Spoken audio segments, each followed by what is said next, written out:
About it, Storm. The government is having trouble with its budget, but you might end up having a little trouble with yours. When you see the price tags on this year's hottest Christmas toys, Maxine Block says the people who make electronic games smile when they look at their bank books.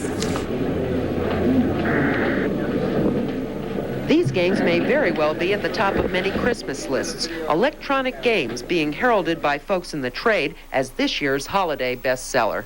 There are so many of these games available that it's difficult to know which ones to buy, and that's why toy manufacturers are spending millions of dollars in advertising. Mission: find the 3 keys, lay siege to the tower, and defeat the enemy within. In this battery-operated game, the player uses electronic sounds as clues to get through the maze and steal the treasure. It's being called this year's hot item. I think the hottest item makers are the TV commercials. There's no question about it. The children watch them, and the people know it. The manufacturers know it, and they know what times to put the TV commercials on, and the kids know.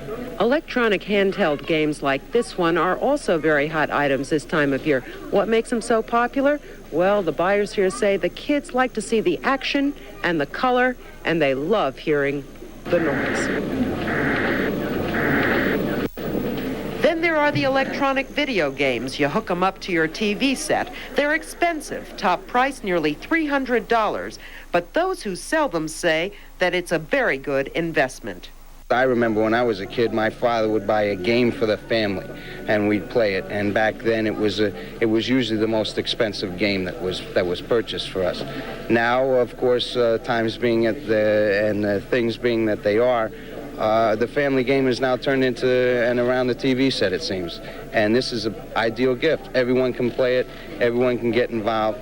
The problem may be too involved. Some argue that players get so hypnotized by these games that they have little time for anything else.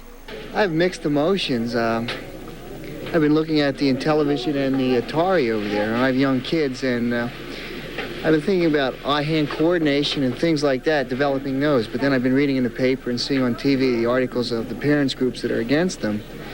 And we're thinking it over, looking for a Christmas gift, something useful.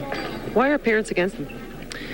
They say that, I think a lot of the parents say that they're, especially in the arcade parlors, that they're occupying too much of the kids' time, taking their lunch money, things like that. They're kind of expensive. Do you have one?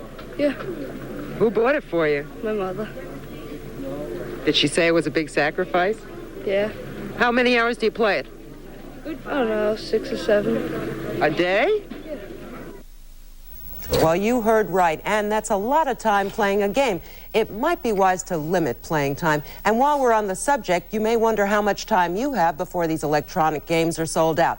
Well, we visited several stores, and they say they're fully stocked for Christmas. They may even have a few left over if you want to buy them after Christmas.